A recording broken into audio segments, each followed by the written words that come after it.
Firstly, this question I put here, this is from the A-Level Mathematics Revision Guide. This is what I post on the Teams on Friday about. It's a really good place where you can get a revision guide and also a textbook that is endorsed by our exam board Edexcel for both years 1 and 2. And that's not just pure, that's applied as well. So if you want to get more questions like this, or just kind of do revision on topics like this, then look up those books. So just see the link on the Teams page for that. And also, the reason why I chose this question is a number of you struggling with how to simplify this into one fraction. So if you're struggling with that, just go back to Pure Handbook 6 and look at pages 4 and 5 on more advice on how to do that. But we'll go through this example and hope this might jog your memory if you're not sure. When I look at this, the goal here is to try and get these two fractions and combine them into one. What I need to do is look for common factors in the denominator.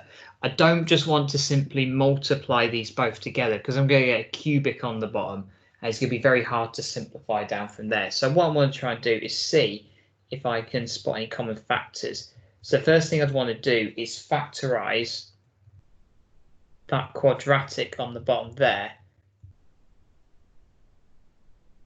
And what I should notice is now these both denominators share a common denominator of x minus 3. So what I would then do is, as my lowest common denominator, I'd have x minus 3 and x minus 2. Okay, I don't just need to multiply these together because then I'll get a cubic. What I can just simply do is say, well, they both share an x minus 3, but I do also need to put that x minus 2. So the first fraction, well, I've already got x minus 3 and x minus 2 on the bottom there, so I can just leave that as 3x minus 7. And then the second fraction, well, I've already got the x minus 3, but what I don't have is an x minus 2. So in order to make this fraction have x minus 3, x minus 2 on the bottom, I need to times the top by x minus 2 as well. So then 3x minus 2x just gives me x. And minus 7 minus 2 times minus 2 give me minus 3. And I'll end up with this. And then hopefully we can just see that the x minus 3's cancel, leaving me with 1 over x minus 2. Now, when I find the range of g of x, what I might want to do first, sorry, not what I might want to do, what I should do first, is do a sketch. Okay, so the graph of 1 over x minus 2, it's going to have this asymptote here at 2. But look carefully at your domain, it's x is greater than 3. So when I'm looking at this graph, I need to start it from here. Look at the range from 3 and onwards. Okay, so everything from the right of 3. So remember, the range is all the values that y can take. So I'll just draw this reciprocal graph a little bit better there. So when x is 3, I should be able to see that g of x, so g of 3, would be 1 over 3 minus 2, so that would just be 1. Okay, so I can see there that the range of values, that when I put in a number that's 3 or greater, I'm getting 1 or less than that. Okay, it's never going above 1, is it, because of this reciprocal graph? But it ends up going as its lowest value, almost gets to 0. But of course, remember, you've got an asymptote here at y equals 0. So in terms of my range, it's going to be 0 is less than g of x, which is less than 1. So just a word on the inequality symbols. Both of these are going to be less than. And the reason why is it's never going to equal 0. Okay, because it will get very close to 0, but that's an asymptote, so it'll never actually quite touch it. And the reason for the less than 1 is because the domain is x is greater than 3. So 3 isn't in the domain. So when I put in 3, I get 1, but that if 3 is not in the domain, that means 1's not in the range. So it's for any number greater than 3, which is why I need to put a less than 1 here. So hopefully that's cleared that up. There's quite a similar question on your assignment that you're going to do today as well like this to begin with. So hopefully this is a nice sort of practice for that. What we're going to move on today is something that you might have remembered from GCSE, but as always, it's kind of a little bit more advanced than that. And it's just more work with function notation. And in particular, what we're going to work on today is composite functions. Now, for example, we should be used to seeing now these functions such as f of x equals x cubed. Just remember that the value of x in the bracket, what you just simply do is whatever's in that bracket there, you just replace your x with that. So if this is, let's say, for example, f2, well, that just means we replace the x with the 2, and I'll get something like 8. If you have f of x plus 1, just remember all that means is I replace the x with an x plus 1, so I get x plus 1 to the power of 3. Okay, just really important that we know that before we move on.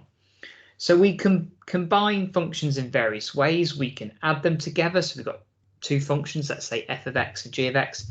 We could combine them like this for x cubed plus 5x, or we could multiply them together. But sometimes what we might need to do is apply one function and then apply another to that answer. Okay, so basically a function of a function. And why you might want to do this, if you think about in computing, for example, you may have a process that relies on the outcome of another process. Okay, so you find the answer to one solution and then you use that answer to get your next solution. So what we need to know is, what does f of gx mean? Well, what that means is we apply g of x first, and then we take that answer and then we put it into our function of f. So f of gx basically means work out g of x first, get that answer, and then put it into your function f. The order is important. F of gx is not necessarily the same as g of fx. There's some scenarios where that is true, but it's definitely not always true.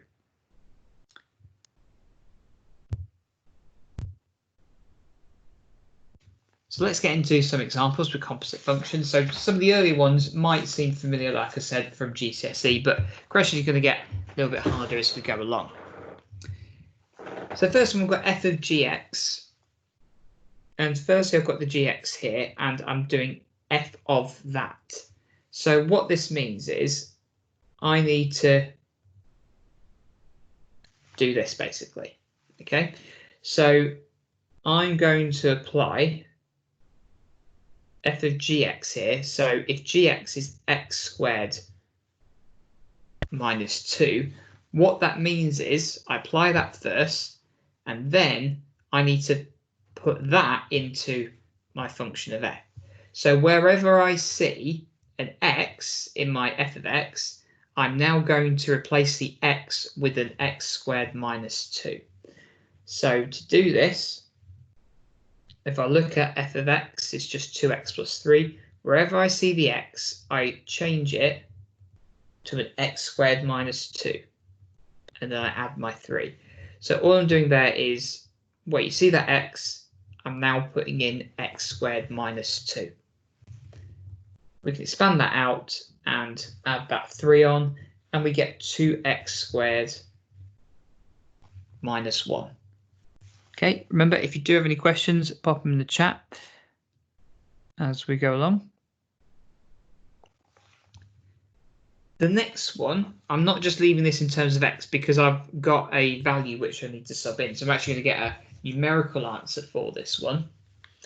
So f of g3, well, that means we need to work out what is g of 3 first. So to work out g of 3, I just do 3 squared minus 2, because what I have to do is where I see the x, I just replace it with a 3 now, but that's into g. So I get 7. Then when I'm working out f of g3, what that means I need to do, so f of g3, well, g3 was just 7, so I need to work out f7. So wherever I see wherever I see x, I replace it with a 7. So 2 times 7 plus the 3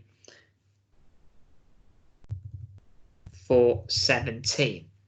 Now, there is an alternative way I could have done this, and that's simply note that in part A, I found what the function f of gx would be. So I could simply just do this,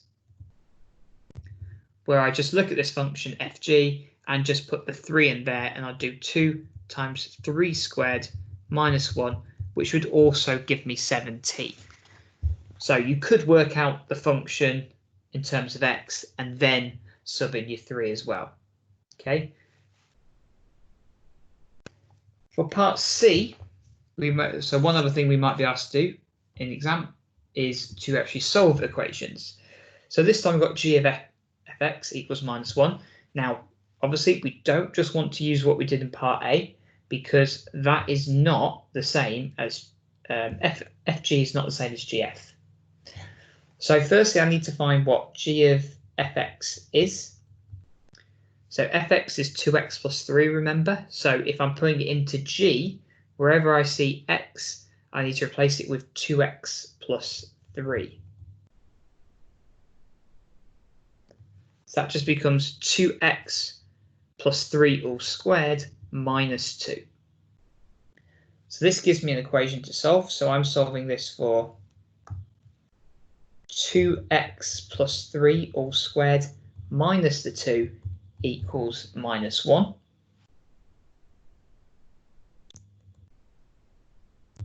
Add 2 to both sides, and then I'm going to square root. And hopefully you're all screaming out that I need to put plus and minus 1 here because I'm square rooting. And this will then leave me with 2 solutions. So firstly, I've got the scenario where it's a positive 1. So in that case, when I take 3 from both sides, I'll get 2x equals minus 2. So x equals minus 1. And then the scenario where it's a negative 1, well, I take 3 from that, I get 2x equals minus 4. X equals, therefore, minus 2. It's got your 2 solutions there. Again, if not sure about anything, please put a question in the chat, because it might be a question that someone else has as well. So then on to these other examples. So we've got f(x) here. So this means work out f of x first and then put that answer into f of x. But what it isn't is just f squared, okay? So we can't just say f times f is f squared, okay? It doesn't work like that. So remember, fx is, I'll just write it here again, because it's not on my screen at the moment. Fx is just 2x plus 3 from our question. So what we do is we just put in 2x plus 3 into f of x. So wherever I see x, I just put in 2x plus 3. So in 2x plus 3, replace that x with a 2x plus 3. And then we just get the following. Okay, so all I'm doing here is where I have the x, just put in a 2x plus 3 instead. And we add that together, we get 4x plus 9. Okay, 2 times 2x is 4x, 2 times 3 for 6, add the 3 for the positive 9. Finally, we've got g cubed 3. Now, as I said, what this doesn't mean is work out g3 and then cube it. What this means is g 3. So we need to work out g of 3, put that answer into g, put that answer into g, and then we'll have our final solution. So firstly, I'm going to work out what g3 is.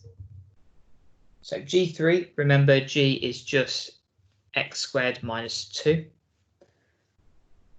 So that's 3 squared minus 2, which equals 7. So then if I want to work out g3, well, g3, I know is just 7. So what I'm working out now is just what is g7. So put 7 into your x squared minus 2 to get 47. So GG3 is 47. And then if I want to work out GG3,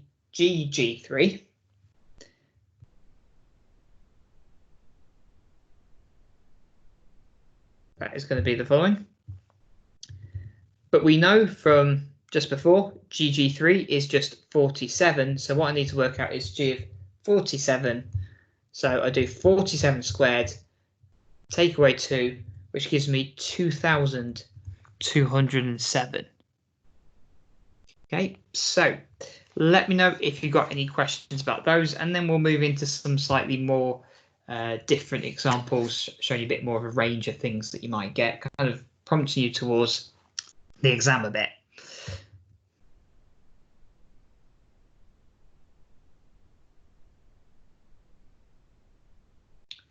Okay, so in these plenary questions, our first question, we've got 3 functions, f, g, and h is written in terms of a and b, okay, where a and b are positive constants. We're going to find a and b such that fgh equals 6x squared plus 48x plus 99. So what I want to do here is work out what fgh is in terms of a and b, and then I'm going to equate the coefficients of x squared, x, and my constant.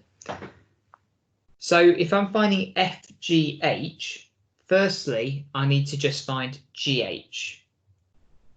Okay, so you kind of need to like start from the right here rather than start from the left. Okay, if I want to find fgh, I need to find what gh is first, and then I put that answer into f. So g is 3x squared plus 2, and h is ax plus b. So I'm putting h into g, so it's really important that we make sure we go the correct way here. So where I see the x, I'm going to replace it with ax plus b. Okay, remember I'm putting h into g, not the other way around. So I get this. And then when I do fgh, what that means is put gh into f. Okay, we know that gh is 3 times ax plus b all squared plus 2. And then I'm going to put that into f. So f is 2x minus 1. So wherever I see the x, I now put in 3ax plus b all squared plus 2. Close that bracket. Okay, so basically you need to make sure you times the whole of that gh by the 2. And then don't forget you just got this plus 2 on there at the end as well when you're doing that. Okay, and then for f, you just then have that minus 1 at the end. Okay, so all I've done there is replace the x with that gh. So all of that 3 times ax plus b all squared plus the 2, all of that's in the bracket there. And then don't forget that you've got that minus 1 at the end. Okay, to put on the end. Okay, otherwise you're just treating f as if it was 2x. So we do that, and then what we'll want to do is expand that out. So I'm going to times everything in that bracket by 2.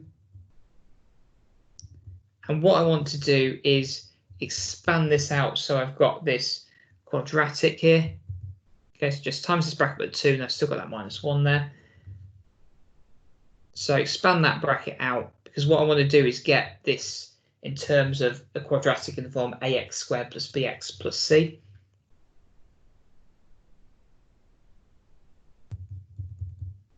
Okay, so I'm expanding that bracket out.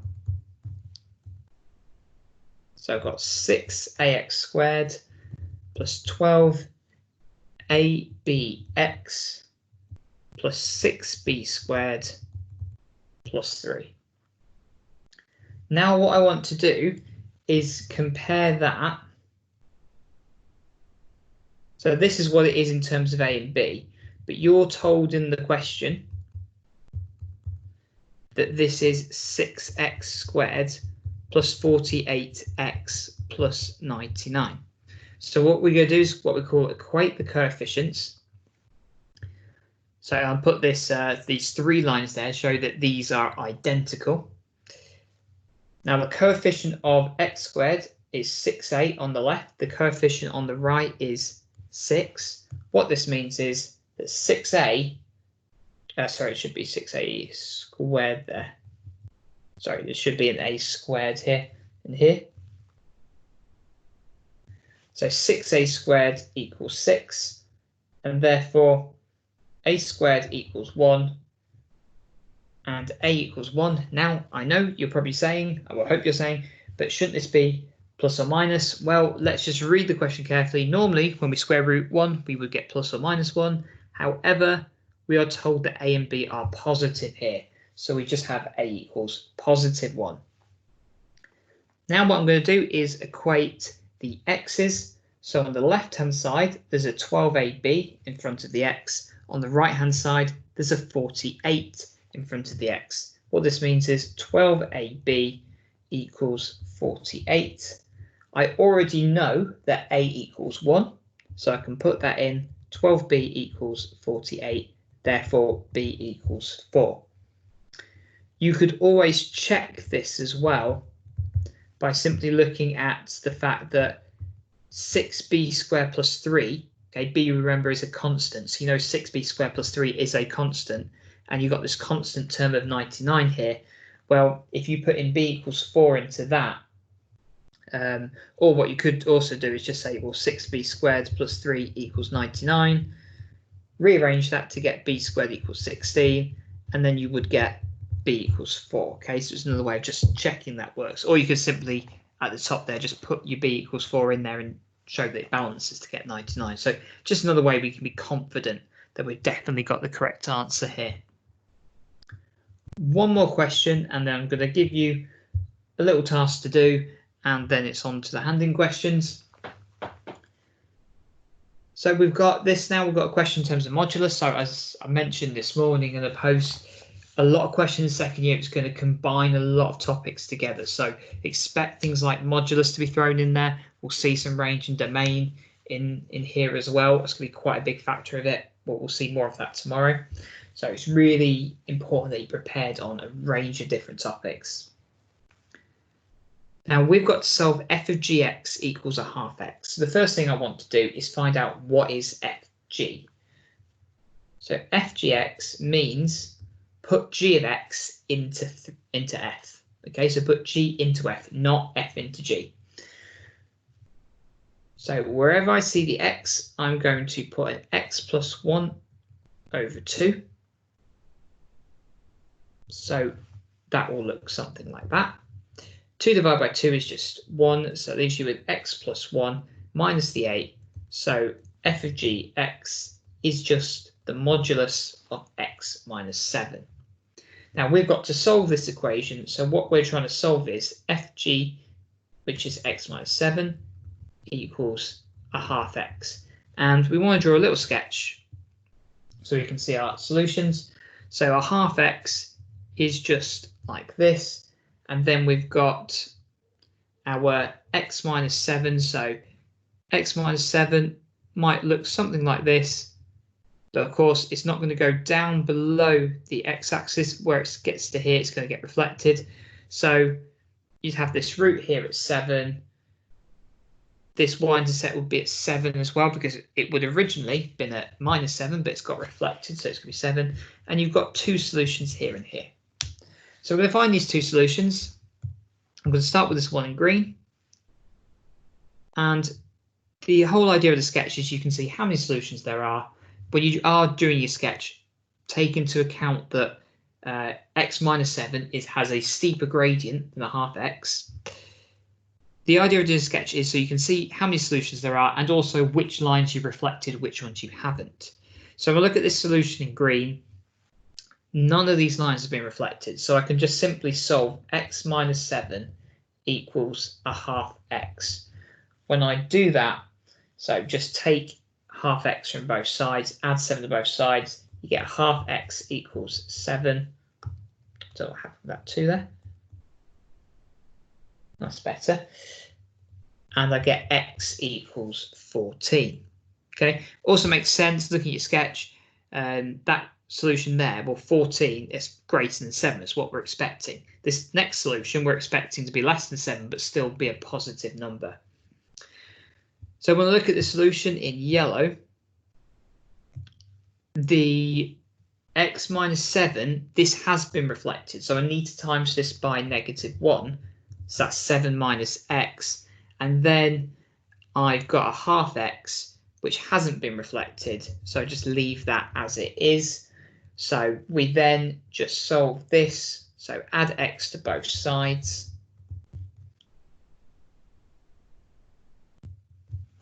and I just get, it's a horrible looking x there, don't know what's up with my writing today, and we just get x equals 14 over 3, which again makes sense. It's less than 7, it's greater than 0, so it makes sense by looking at our sketch there.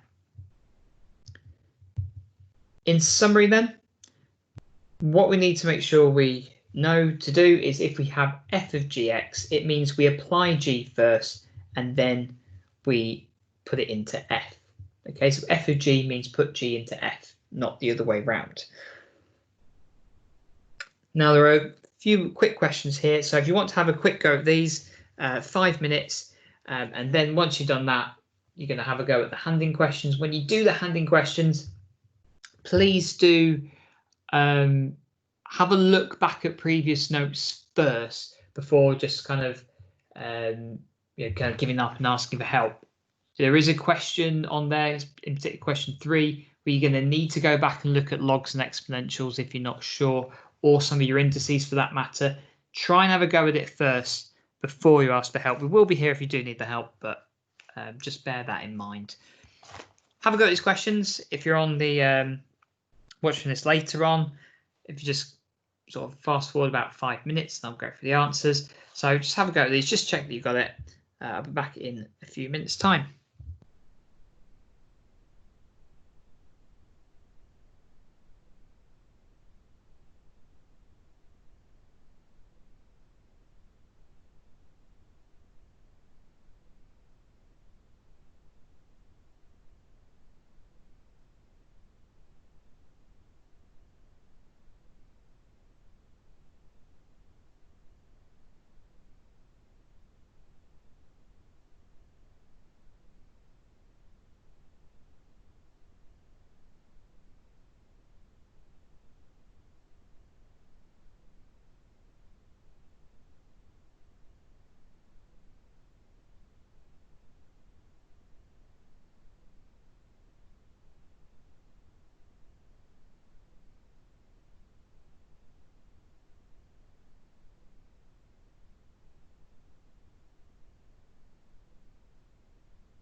Give you 1 more minute, but if you want a little bit more time, let me know. I'll put up some answers. It's a nice kind of quick way of checking that you're all okay with it.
Right, okay, I'm going to pop up some answers. So just want to mark them and give yourself a mark out of 4. I've then put a little form on again. So just in the meeting, you should see a little poll in terms of how many you got correct. So 0, 1, 2, 3, or 4. Just double check that poll has come up now. So I've just put up the answers so you can check. So this again is from one of the free ebooks. I'm trying to quite heavily promote it because I think it is going to be really useful.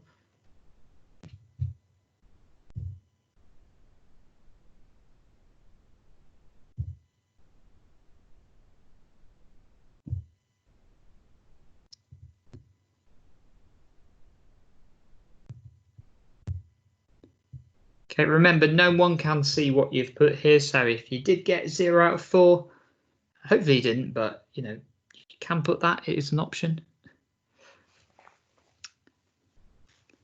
Right, thank you to everyone that stuck around to the end. I do think these things at the end are just a nice way of kind of recapping, and it helps me know that you can understood it as you've gone along.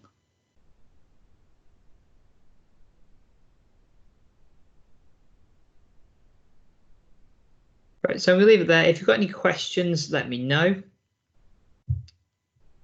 If not, I'll just stay on for another minute and then we'll go. But just make sure you have a go at those handling questions. Hope you have a good day. I'll see you tomorrow.